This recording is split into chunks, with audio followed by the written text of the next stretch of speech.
नमस्कार विद्यार्थी मित्रों, आज हम कक्षा 6 में विषय हिंदी में चैप्टर 8 नपा तुला धुआं इसके विषय में जानकारी प्राप्त करेंगे। संकलित।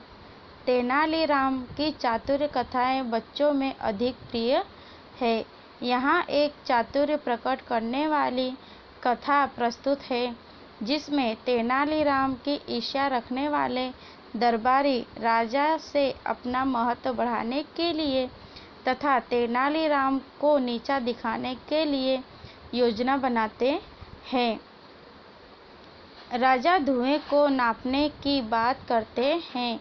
सभी दरबारी अपनी समक्ष अपनी क्षमता से बाहर होने की बात बताते हैं। तभी तेनालीराम अपनी चतुराई दर्शाकर अपना सिक्का जमा देते हैं। ऐसी रोचक कथा छात्रों को पसंद आएगी। एक समय राजा कृष्णदेव राय का दरबार लगा हुआ था। उस समय महाराज दरबारियों के साथ चर्चा में व्यस्त थे कि अचानक चतुर और चतुराई पर चर्चा चल पड़ी। महाराज के अधिकांश मंत्री और यहाँ तक कि राजगुरु भी तेनालीराम से जलते थे। महाराज के समक्ष अपने दिल की बात रखने का अच्छा मौका था। अंत एक मंत्री बोले, महाराज, आपके दरबार में चतुर लोगों की कमी नहीं है। यदि मौका मिले तो यह बात सिद्ध हो सकती है। मगर क्या मंत्री जी? महाराज ने उत्सुकता से पूछा। मैं बताता हूँ महाराज। सेनापति अपने स्थान से उठकर बोला।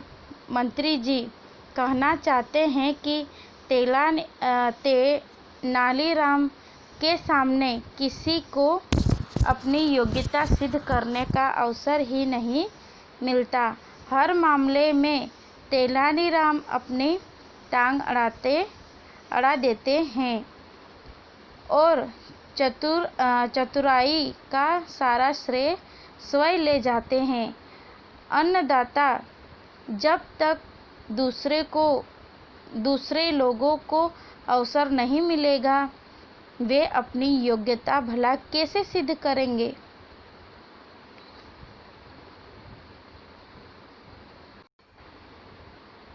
महाराज गंभीर हो गए। समझ गए कि सभी दरबारी तेनालीराम के विरुद्ध हैं। कुछ क्षणों तक वे कुछ सोचते रहे। अचानक ही उनकी दृष्टि एक कोने में ठाकुर जी की प्रतिमा के सामने जलती धूप पर स्थिर हो गई और तुरंत ही उन्हें दरबारियों की परीक्षा लेने का उपाय सूझ गया। वे बोले, आप लोगों को अपनी योग्यता सिद्ध करने का अवसर अवश्य दिया जाएगा।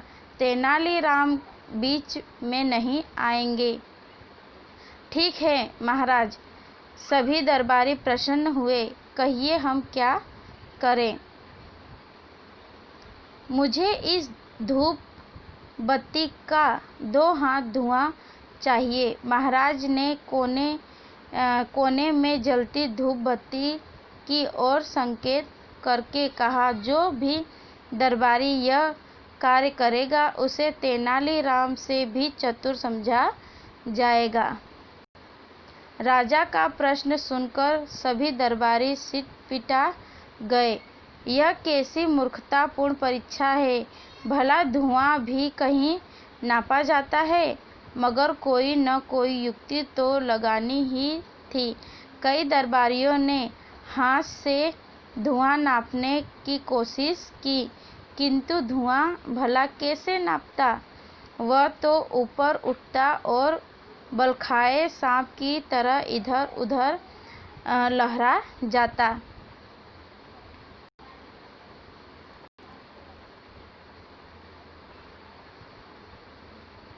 सुबह से शाम हो गई, मगर कोई भी दरबारी धुआं न नाप सका।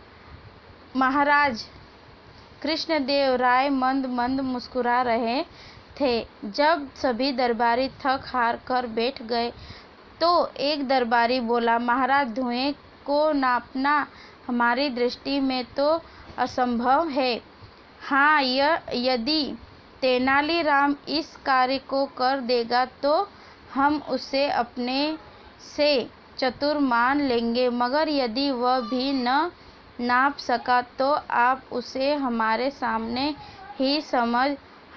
समान ही समझे और अधिक मान सम्मान न दें। महाराज कृष्णदेव ने मुस्कुराते हुए तेनालीराम की तरफ देखा। क्यों तेनालीराम, क्या तुम्हें दरबारियों की चुनौती स्वीकार है? मैं भी कोशिश ही कर सकता हूँ अन्नदाता।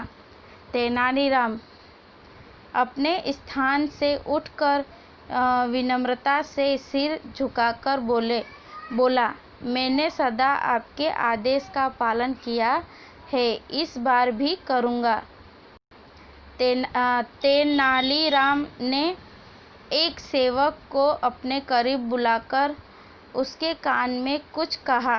सेवक तत्काल वहाँ से चला गया। दरबार में सन्नाटा छाया रहा। सभी उत्सुक थे कि देखें तो तेनालीराम कैसे धुएं को नापकर राजा को 2 हाथ धुआं सौंपता है। तभी सेवक शीशे की 2 हाथ लंबी एक नली लेकर दरबार में हाजिर हुआ। तेनालीराम ने धूप बत्ती से उठते धुएं पर उस नली का मुंह लगा दिया। धुआं नली में भरने लगा। कुछ ही देर में पूरी नली धुएं से भर गई। तेनालीराम ने कपड़ा ठूंसकर नली का मुंह बंद कर दिया। फिर उसे महाराज की ओर बढ़ाकर बोला, लो महाराज, 2 हाथ नपा तुला धुआं। महाराज ने मंद मंद मुस्कुराते हुए नली ले ली। फिर दरबारियों की ओर देखा। तभी सभी के सिर झुके हुए थे। कुछ दरबारी जो तेनालीराम से नफरत नहीं करते थे, आंखों में प्रशंसा के भार लिए तेनालीराम को देख रहे थे। महाराज बोले, अब तो आप लोग मान गए कि तेनालीराम वास्तव में बुद्धिमान है और इसका मुकाबला कोई नहीं कर सकता। दरबारी भला इसके बाद क्या जवाब देते? यहाँ पे बच्चों अब शब्दार्थ और टिप्पणी हम पढ़ेंगे।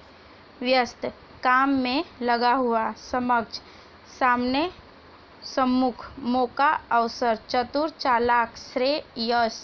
संकेत, इशारा। कोशिश, प्रयास। मुकाबला, स्पर्धा। उत्सुकता, कुतूहल। विरुद्ध, खिलाफ। मुहावरे, टांग अड़ाना, विघ्न डालना, हस्तक्षेप करना, उपाय सुझाना, हल मिटाना, सिट पिटाना, शक पका जाना। अब बच्चों हम अभ्यास के प्रश्न देखेंगे। निम्नलिखित प्रश्नों के उत्तर दीजिए।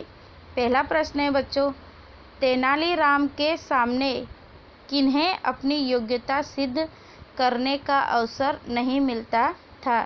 तो इस प्रश्न का आंसर है बच्चों, तेनालीराम के सामने दरबारियों को अपनी योग्यता सिद्ध करने का अवसर नहीं मिलता था।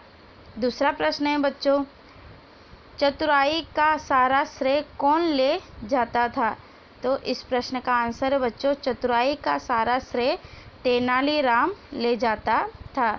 तीसरा प्रश्न है बच्चों, महाराज ने दरबारियों को कौन सा काम सौंपा? तो तीसरे प्रश्न का आंसर है बच्चों, महाराज ने दरबारियों को धूप बत्ती में से 2 हाथ धुआं लाने का काम सौंपा। चौथा प्रश्न है बच्चों, तेनालीराम ने धुआं मापने के लिए कौन सी तरकीब आजमाई?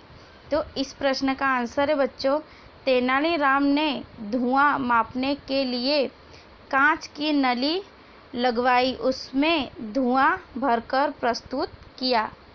यहाँ पे बच्चों अभ्यास के प्रश्न पूरे होते हैं। अब हम स्वाध्याय के प्रश्न देखेंगे। पहला प्रश्न है बच्चों, निम्नलिखित प्रश्नों के उत्तर लिखिए। पहला प्रश्न है इसमें, तेनालीराम से कौन कौन ईर्ष्या करते थे? तो इस प्रश्न का आंसर है बच्चों, तेनालीराम से अधिकांश मंत्री और यहाँ तक कि राजगुरु भी ईर्ष्या करते थे।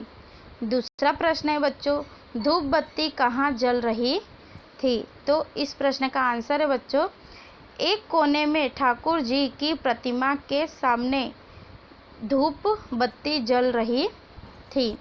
तीसरा प्रश्न है बच्चों, महाराज को दरबारियों की परीक्षा लेने का क्या उपाय सूझा? तो इस प्रश्न का आंसर है बच्चों, महाराज को एक कोने में जलती हुई धूप बत्ती दिखाई दी, उसमें से 2 हाथ धुआं लाने की जवाबदारी सभी दरबारियों को सौंपी। यह उपाय महाराज को सूझा। चौथा प्रश्न है बच्चों, महाराज को कितना धुआं चाहिए था? तो महाराज को 2 हाथ जितना धुआं चाहिए था। पांचवा प्रश्न है बच्चों, तेनालीराम से सेवक के कान में क्या कहा होगा? तो इस प्रश्न का आंसर है बच्चों, तेनालीराम ने सेवक के कान में 1-2 हाथ की कांच की नली लाने के लिए कहा होगा। छठा प्रश्न है बच्चों, धुआं नापने पर दरबारियों पर क्या असर हुआ? तो इस प्रश्न का आंसर है बच्चों, धुआं नापने में सभी दरबारियों